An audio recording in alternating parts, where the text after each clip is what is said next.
오늘 하나님 말씀은 에베소서 3장 14절로 19절의 말씀입니다. 에베소서 3장 14절로 19절의 말씀입니다. 에베소서 3장 14절로 19절의 말씀을 제가 읽어드리겠습니다. 이러므로 내가 하늘과 땅에 있는 각 족속에게 이름을 주신 아버지 앞에 무릎을 꿇고 비노니 그의 영광의 풍성함을 따라 그의 성령으로 말미암아 너희 속사람을 능력으로 강건하게 하시오며 믿음으로 말미암아 그리스도께서 너희 마음에 계시게 하시옵고 너희가 사랑 가운데서 뿌리가 박히고 터가 굳어져서 능히 모든 성도와 함께 지식에 넘치는 그리스도의 사랑을 알고 그 너비와 길이와 높이와 깊이가 어떠함을 깨달아 하나님의 모든 충만하신 것으로 너희에게 충만하게 하시기를 구하노라. 아멘. 오늘은 사도 바울의 기도, 이러한 제목으로 말씀해 드리겠습니다. 지난주에는 기도의 비결에 대해서 말씀드렸고 이제 사도 바울이 어떻게 기도했는가, 우리가 기도에 관해서 성경의 인물을 연상할 때 여러분은 어떠한 사람이 떠오릅니까? 흔히 기억하는 것은 이스라엘 백성들이 죄를 범하자 진노하셔서 그들을 진멸하시려고 작정하신 하나님의 마음을 돌이키게 한 위대한 모세의 기도가 떠오릅니다. 그리고 3년 6개월 동안 하늘이 닫혀 비가 오지 않게 하고 또 3년 6개월이 지난 후에 하늘을 열고 비를 내리게 한 엘리야의 기도, 또 사자의 입을 봉한 다니엘의 기도, 그리고 물고기 뱃속에서 건짐을 받은 요나의 기도가 생각납니다. 그러나 사도 바울의 기도에 관해서는 생소한 느낌을 가지는 분들이 계실 수 있습니다. 그런데 성경을 자세히 읽어보면 사도 바울은 기도에 대해서 우리에게 누구보다도 많은 지식과 모범을 보여주었다는 것을 깨달을 수 있습니다. 그는 우리에게 말하기를 쉬지 말고 기도하라 라고 말했습니다. 그러므로 이제 사도 바울의 기도 가운데 그가 에베소 교회의 성도들을 위하여 하나님 아버지께 간절히 기도드린 말씀을 상고함으로 우리 기도 생활에 큰 도움을 얻고자 합니다. 오늘 말씀을 다시 한번 읽어보면 이러므로 내가 하늘과 땅에 있는 각 족속에게 이름을 주신 아버지 앞에 무릎을 꿇고 비노니 그의 영광의 풍성함을 따라 그의 성령으로 말미암아 너희 속사람을 능력으로 강건하게 하시오며 믿음으로 말미암아 그리스도께서 너희 마음에 계시게 하시옵고 너희가 사랑 가운데서 뿌리가 박히고 터가 굳어져서 능히 모든 성도와 함께 지식에 넘치는 그리스도의 사랑을 알고 그 너비와 길이와 높이와 깊이가 어떠함을 깨달아 하나님의 모든 충만하신 것으로 너희에게 충만하게 하시기를 구하노라 라고 사도 바울은 이야기합니다. 제가 이 말씀을 준비하면서 크게 깨달은 것이 있습니다. 바다와 같이 넓고 깊은 부모님의 마음 하나 우리가 깨닫지 못하면서 성도 여러분, 우주보다도 더 넓고 길고 높고 깊은 하나님의 마음을 우리가 깨닫는 것은 우리의 능력과 힘으로는 결코 할 수 없다라는 것을 깨닫게 됩니다. 그래서 사도 바울이 우리의 힘으로 능으로 하는 것이 아니라 하나님께 기도함으로 그 하나님의 사랑을 깨닫게 해달라고 그렇게 기도한 그 뜻을 이해하게 되었습니다. 여러분, 부모님의 사랑을 깨달으셨습니까? 여러분, 하나님의 사랑, 그보다 높은 하나님의 사랑을 오늘 이 시간 하나님께서 은혜 주셔서 깨닫는 여러분 되시기를 바랍니다. 사도 바울은 에베소 교회의 성도들을 위하여 하늘과 땅에 있는 각 족속에게 이름을 주신 아버지 앞에 기도드린다 이렇게 말했습니다. 우리는 하나님을 때로는 뭐라고 부르십니까? 아버지. 바쁘면 아버지, 시간 있으면 아버지 하나님 이렇게 부릅니다. 아버지는 자식을 세상에 태어나게 한 분입니다. 이러므로 우리가 하나님께 아버지라고 부르며 기도하는 것은 우리는 피조된 존재로서 창조주 하나님으로부터 생명을 얻어 세상에 존재하게 된 것을 의식하며 생명의 원천이 되시는 하나님께 우리가 기도하는 것입니다. 그러나 여기서 한 걸음 더 나아가 예수 그리스도 안에 계시된 아버지는 우리에게 더욱 친밀감을 주시는 그러한 아버지라고 하는 사실입니다. 예수님께서 하나님을 내가 내 아버지 곧 너희 아버지 내 하나님 곧 너희 하나님께 올라간다 하라 하시니 라고 말씀하시므로 우리가 예수님과 함께 하나님을 아버지라고 부를 수 있게 된 것입니다. 예수님 안에 계시된 하나님은 사랑과 돌보심으로 우리와 친밀한 관계를 가지신 그러한 하나님이신 것을 여러분 믿으시기를 바랍니다. 우리가 약하고 부족하지만 하나님께서는 늘 우리를 사랑으로 붙들어주고 계십니다. 그러나 여기에서 끝나지 않고 성경은 하나님을 영광의 아버지라고 계시하고 있습니다. 사도 바울은 하나님을 아버지라고 불렀는데 여기에는 출생에 관계된 하나님, 예수님 안에 계시된 하나님, 영광의 하나님 모두 다 함축되어 있다라고 하는 사실입니다. 사도 바울은 하나님 아버지 앞에 무릎을 꿇고 에베소 성도들을 위해 기도한다고 했습니다. 무릎을 꿇는 것은 겸손과 간절한 마음을 나타내는 자세입니다. 마음속에 간절함이 북받쳐 오르거나 위기에 당면했을 때 우리는 저절로 바닥에 무릎을 꿇고 기도하게 됩니다. 우리가 기도할 때 무릎을 꿇는 것은 참으로 중요합니다. 그러나 보다 중요한 것은 여러분 마음의 자세라고 하는 것입니다. 성경은 이렇게 말합니다. 너희는 옷을 찢지 말고 마음을 찢어라 라고 말씀하고 있습니다. 기도할 때 외형적으로 무릎을 꿇지만 마음에 간절한 겸손이 없다면 아무 소용이 없다는 것입니다. 이러므로 우리가 기도할 때 마음의 무릎을 꿇어야 하는 것입니다. 우리는 기도할 때 대부분 머리를 숙여서 기도합니다. 이것은 하나님께 존경과 경외심을 표시하는 것이므로 좋은 태도라고 할 수 있습니다. 그러나 머리를 들고 해도 잘못된 것은 아닙니다. 머리를 드는 것은 하나님을 우러러 바라보는 것이며 이 또한 경외심을 가지고 있음을 나타내기 때문입니다.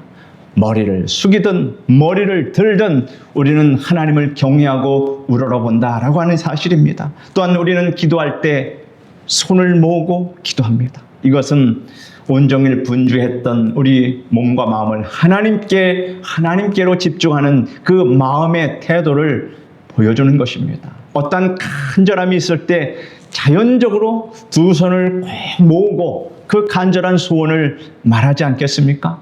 국가대표끼리 어떤 축구 경기를 보더라도 꼭 반드시 이겨야 할 경기를 우리가 관람할 때 가만히 보면 다들 집에서 손을 꽉 모으고 그렇게 간절한 소원을 가지고 TV를 보는 그 장면을 우리가 볼 수 있습니다. 오늘 사도 바울이 하나님 앞에 기도할 때 무릎을 꿇고 간절하게 간구한 기도의 내용을 세 가지로 나누어서 살펴보겠습니다. 오늘 말씀을 통해 그의 기도를 배우는 귀한 시간이 되기를 바랍니다. 첫째로 사도 바울은 너희 속사람을 능력으로 강건하게 하옵시기를 기도한다 하였습니다. 너희 속사람을 능력으로 강건하게 하옵시기를 기도한다. 성경은 사람을 겉사람과 속사람으로 양면성을 가진 존재라고 말합니다. 고린도후서 4장 16절에 보면 그러므로 우리가 낙심하지 아니하노니 우리의 겉사람은 낡아지나 우리의 속사람은 날로 새로워지도다 라고 기록하고 있습니다. 겉사람은 우리의 육체를 말하고 속사람은 우리 속에 있는 우리의 자아를 말합니다. 미국의 대통령을 지냈던 아담스가 말년에 산책을 하다가 옛날의 제자들을 만났습니다. 제자들도 산책을 나왔다가 옛 스승을 만나자 반갑게 인사를 했습니다. 아이고 선생님 반갑습니다. 그동안 잘 지내셨습니까? 그동안 안녕하셨습니까? 예, 잘 지내고 있습니다. 그런데 나의 집은 이제 기둥이 흔들리고 지붕이 벗겨지고 벽이 무너지고 창문이 깨져 바람이 술술 들어와 춥기가 그지없습니다. 이제는 이사 갈 때가 되었나 봅니다. 이렇게 말합니다. 아니 선생님을 그런 집에 사시도록 내버려 두다니 이럴 수 있습니까? 저희가 선생님 집을 다 새로 지어드리겠습니다. 그랬더니 대통령이었던 아담스가 말합니다. 아니요, 그럴 필요 없습니다. 나는 곧 이사 갈 테니까요. 이 머리를 보십시오. 머리카락이 다 빠지지 않았습니까? 그리고 기력이 쇠하여 지팡이를 의지해야만 걸을 수 있고 이불을 덮어도 따뜻하지가 않습니다. 그제서야 제자들은 스승인 아담스가 말하는 집이 건물이 아니라 자신의 육체를 가리킨 것임을 깨닫게 되었다고 합니다. 우리 겉사람은 세월이 지남에 따라 점점 낡아지나 우리 속사람은 결코 낡아지지 않는다는 이 사실을 믿으시길 바랍니다. 무신론자들은 말합니다. 죽으면 그만이다. 죽기 전에 잘 먹고 잘 살고 신나게 놀아보자 라고 말하고 외치는 사람들이 있습니다. 이 말은 여러분 틀린 말입니다. 사람이 죽으면 육체는 땅에 묻히지만 속사람은 육체를 빠져나와 천국 아니면 지옥으로 갑니다. 죽은 겉사람과 속사람이 분리되는 것, 그것이 죽음입니다. 헬라 사람들은 속사람이라는 개념을 사용하여 이를 이성, 양심, 의지의 세 가지 측면으로 나누어 이해했습니다. 이들은 철학자들입니다. 이성이란 사리를 분별하는 성품을 말하고, 양심이란 선악을 판단하고 명령하는 능력을 말하며, 의지란 마음먹은 바를 실천하고 수행하는 기능을 말합니다. 헬라 사람들은 속사람이 허약한 사람은 사리를 구별하는 능력이 부족하고 양심이 둔하고 의지가 박약한 존재가 된다고 생각했습니다. 사실 그렇습니다. 그런데 성도와 불신자의 속사람은 현격한 차이가 있음을 아시기를 바랍니다. 불신자의 속사람은 언제나 인간의 본능과 관습과 철학과 사상에 의해서 이성과 양심과 의지가 지배당하고 있습니다. 그러나 성도의 속사람은 인간의 본능과 철학이 아닌 보혜사 성령에 의해서 이성과 양심과 의지가 작동된다는 사실입니다. 성령께서 인도해 주신다는 사실입니다. 성도 여러분, 우리의 속사람은 오직 하나님의 능력으로 강건하게 됨을 믿으시기를 바랍니다. 그 때문에 세상 사람들이 아무리 지식을 쌓고 수련을 쌓아도 속사람의 변화가 있을 수가 없습니다. 즉 거듭남의 변화는 없습니다. 그래서 죄악이 관영한 세상에 사는 불신자들의 이성은 날로 혼탁해지고 양심은 더욱 악해지고 의지는 박약해지고 결국 죄의 수렁에서 나오지 못하게 되는 것입니다. 그래서 세상이 점점 타락하고 죄악으로 가득한 세상이 점점 다가온다는 이 현실을 우리는 지금 눈으로 보고 있습니다. 불신자들은 육신의 정욕과 안목의 정욕과 이생의 자랑으로 살아갑니다. 이러므로 양심이 둔해지고 메마르고 무감각하게 되는 것입니다. 그래서 그들 중 더러는 악행을 옳다고 여기고 죄를 짓고도 발각되지 않으면 양심의 거리낌이 조금도 없습니다. 더 나아가 죄를 짓고도 뻔뻔하게 나 보란 듯이 활보하고 있는 실정입니다. 정치권의 지도자들은 전과자의 이력이 없으면 명함도 못 내미는 이런 개탄스러운 지경이 지금 우리나라에 펼쳐지고 있다는 사실입니다.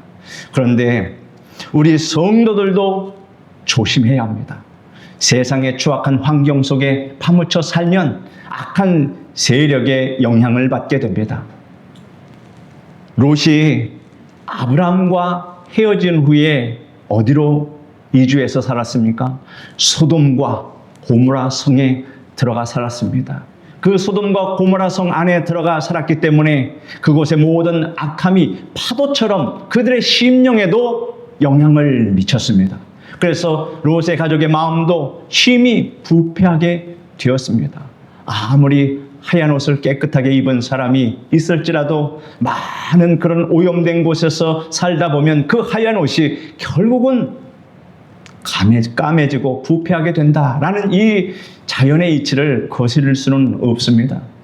그래서 롯의 가족들도 그렇게 마음이 심하게 부패하게 되었습니다. 베드로후서 2장 8절에 보면 무법한 자들의 음란한 행실로 말미암아 고통당하는 의로운 롯을 건지셨으니 이는 이 의인이 그들 중에 거하며 날마다 저 불법한 행실을 보고 들으므로 그의 의로운 심령이 상함이라. 이렇게 기록하고 있습니다. 그러므로 우리는 될 수 있는 대로 세상의 괴악한 행동과 추악한 것을 보지 않고 듣지 않도록 해야 합니다. 잘못하여 악의 영향을 받게 되었을 때는 하나님 앞에 나와서 회개하며 기도함으로 죄사함을 받아야 합니다.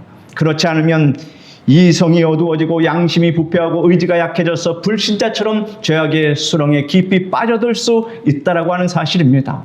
이럴 때마다 여러분은 간절히 성령님의 도우심을 구하시길 바랍니다. 스가랴 선지자가 이렇게 이야기합니다. 만군의 여호와께서 말씀하시되 이는 힘으로 되지 아니하며 능으로 되지 아니하고 오직 나의 영으로 되느니라 라고 말씀하고 있습니다. 우리의 속사람은 절대로 인간의 힘이나 인간의 지혜로 강건하게 될 수 없다는 사실입니다. 우리의 속사람은 하나님 여호와의 신 성령으로 말미암아 강건하게 됩니다.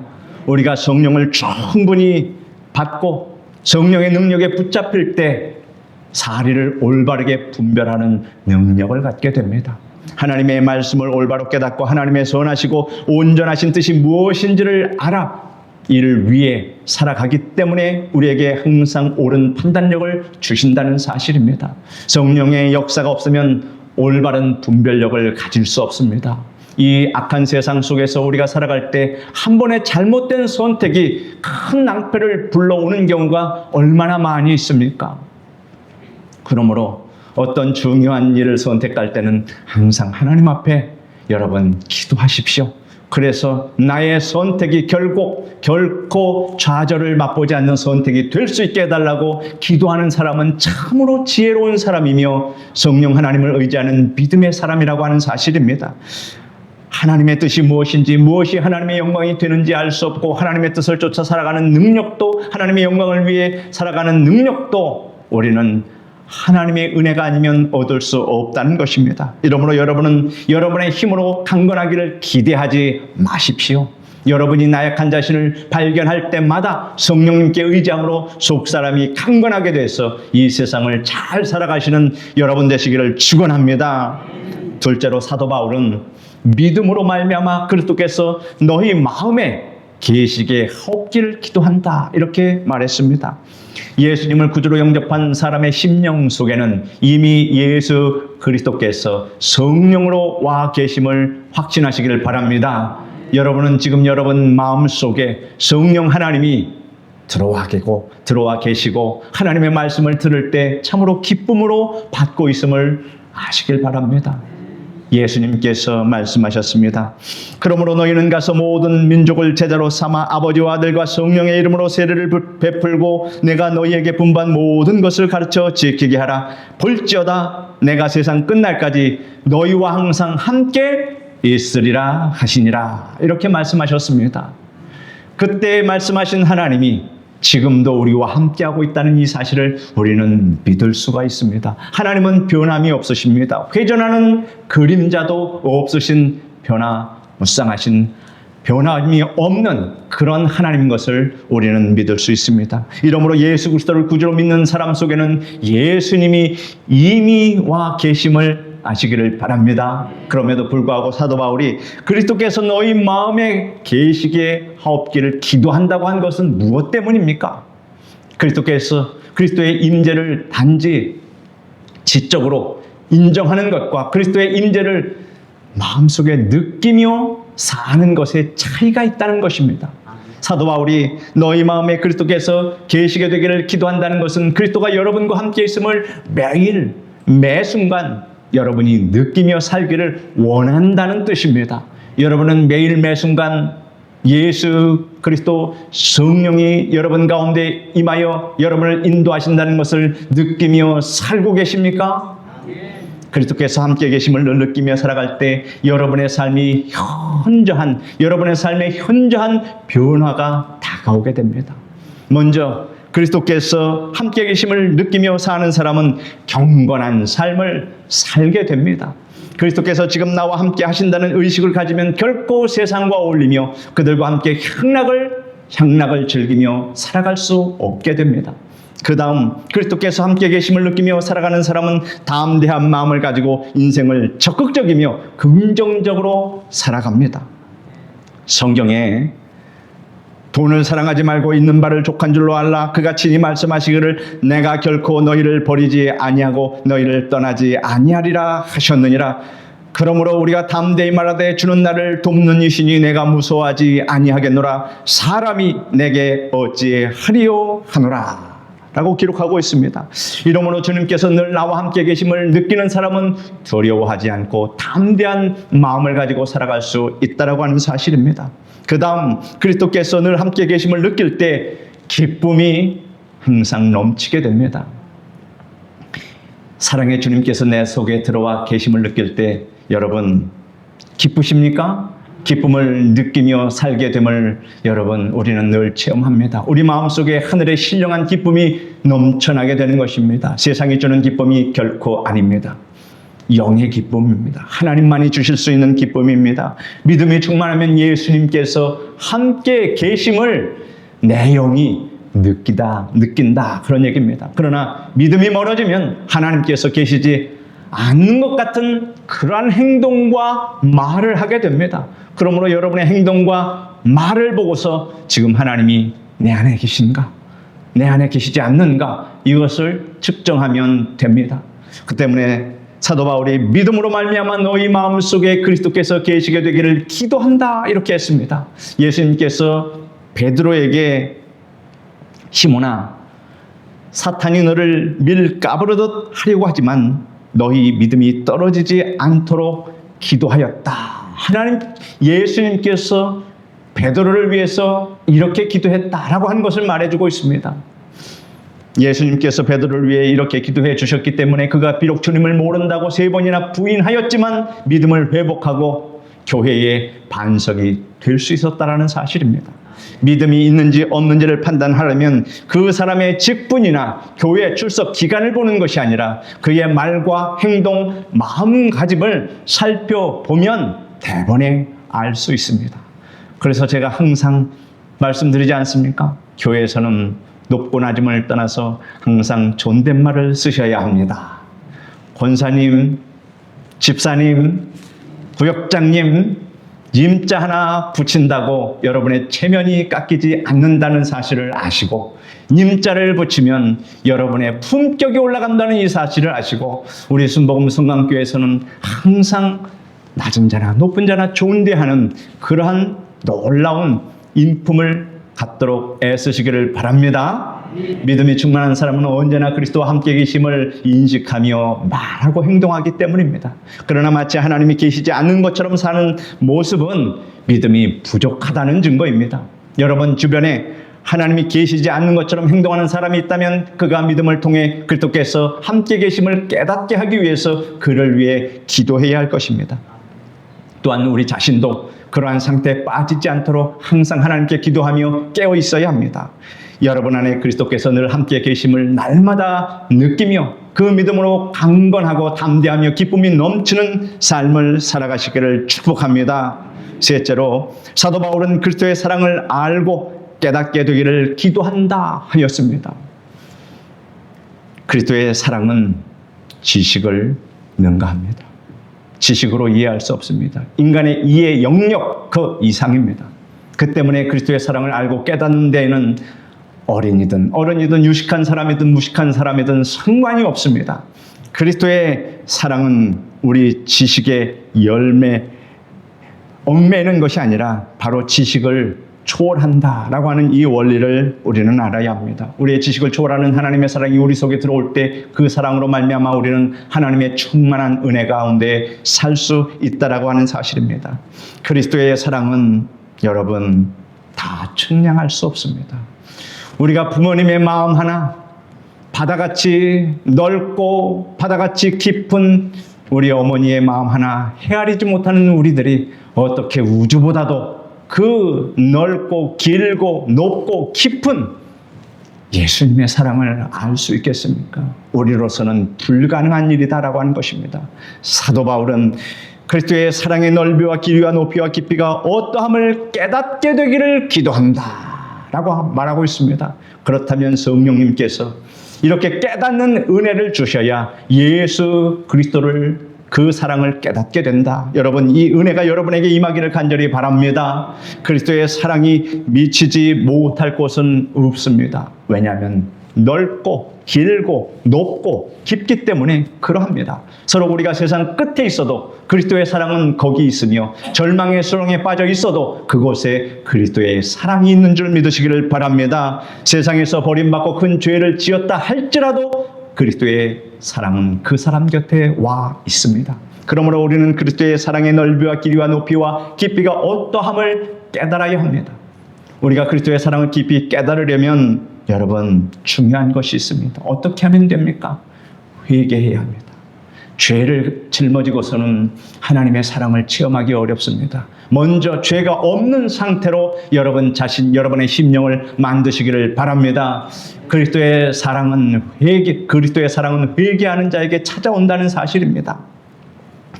그리스도의 사랑은 제한된 것이 아닙니다. 죄를 지었기 때문에, 연약하기 때문에 그리스도의 사랑을 받지 못하는 것은 아닙니다. 그리스도의 사랑은 모든 사람 곁에 이미 와 있습니다. 단지 마음의 문을 열고 그리스도의 사랑을 받아들이지 않는 사람만이 그리스도의 사랑을 받지 못한다는 것입니다. 태양이 찬란하게 빛나고 있어도 창문에 커튼을 쳐놓으면 빛이 들어올 수 없는 것과 마찬가지입니다. 회개를 통해 마음의 문을 열기만 하면 어떤 처지에 있든 예수님의 사랑이 흘러들어와 영혼이 잘됨같이 범사가 잘되고 강건하게 된다는 사실을 믿으시기를 바랍니다. 예수님께서 같이 읽겠습니다. 볼지어다 내가 문 밖에 서서 두드리노니 누구든지 내 음성을 듣고 문을 열면 내가 그에게로 들어가 그로 더불어 먹고 그는 나로 더불어 먹으리라 말씀하셨습니다. 주님의 사랑은 우리의 심령 속에, 가정 속에 들어와 가득 채워주시기를 원합니다. 그래서 우리가 모든 것이 넉넉하여 모든 착한 일을 넘치게 하는 삶을 살 수 있도록 하나님께서 도와주시고 우리를 그렇게 인도하여 주십니다. 그 다음 우리가 그리스도의 사랑을 더 깊이 깨달으려면 어떻게 해야 할까요? 다른 성도들과 함께 해야 합니다. 사도 바울은 모든 성도와 함께 그리스도의 사랑을 안다 이렇게 말했습니다. 혼자 있으면 그리스도의 사랑을 배운다는 것은 쉽지 않습니다. 다른 성도와 함께 복음을 전하고 봉사하고 예배에 참석할 때 혼자 있을 때 깨달을 수 없었던 그리스도의 사랑을 깊이 깨닫게 된다라고 하는 것입니다. 그러므로 하나님은 모이기를 힘써라 라고 하신 말씀이 바로 그러한 것입니다. 그리스도의 사랑의 넓이와 길이와 높이와 깊이는 다 측량할 수 없다고 했습니다.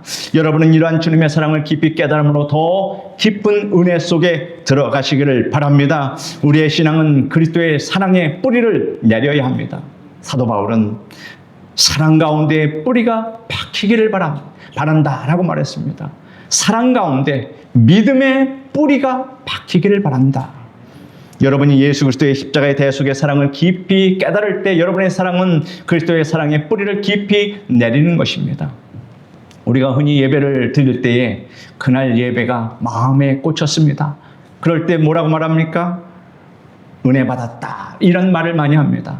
오늘 주일 예배 때에 은혜를 많이 받았습니다. 이번 성회에 참석하여 얼마나 은혜를 많이 받았는지 모릅니다. 여러분, 은혜 받았다는 것이 무엇입니까? 은혜 받았다는 것은 그리스도의 사랑을 새롭게 더욱 깊게 깨달았을 때 쓰는 표현입니다. 어떤 부흥에 가서 부흥사의 재미난 설교를 듣고 한바탕 웃고 돌아와서 오늘 은혜 받았다라고 말하는 것은 잘못된 표현입니다. 설교를 듣거나 말씀을 읽거나 어떤 충만한 신앙을 보고 그것을 통해 주님의 사랑의 넓이와 길이와 높이와 깊이를 새롭게 더욱 깊이 깨닫게 되었을 때, 중요한 것은 말씀을 깨닫게 되었을 때 오늘 은혜 받았다 이렇게 말하는 것은 적절한 표현입니다. 사랑하는 성도 여러분, 사도 바울은 오늘 본문에서 너희 속사람을 능력으로 강건하게 하옵시기를 기도하고 믿음으로 말미암아 그리스도께서 너희 마음에 계시게 하옵시기를 기도하며 그리스도의 사랑을 알고 깨닫게 되기를 기도한다라고 하였습니다. 여러분, 얼마나 숭고한 그런 훌륭한 기도입니까? 여러분도 여러분의 가족을 위해서 또 구역 식구를 위해서, 교우들을 위해서 사도 바울과 같은 기도를 하시기를 바랍니다. 그리고 여러분 자신을 위해서 사도 바울과 같은 기도를 하십시오. 그리하여 여러분의 속사람이 강건하여져서 하나님의 임재 속에 살며 풍성한 하나님의 사랑을 깨닫고 기뻐하며 사시기를 예수님의 이름으로 축원드립니다. 기도하겠습니다. 거룩하신 하나님 감사합니다.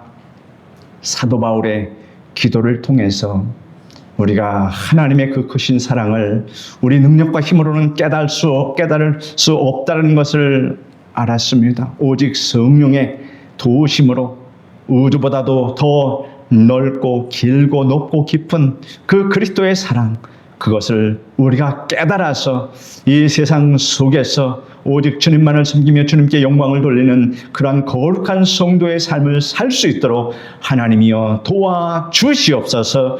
예수님의 이름으로 기도드립니다. 아멘.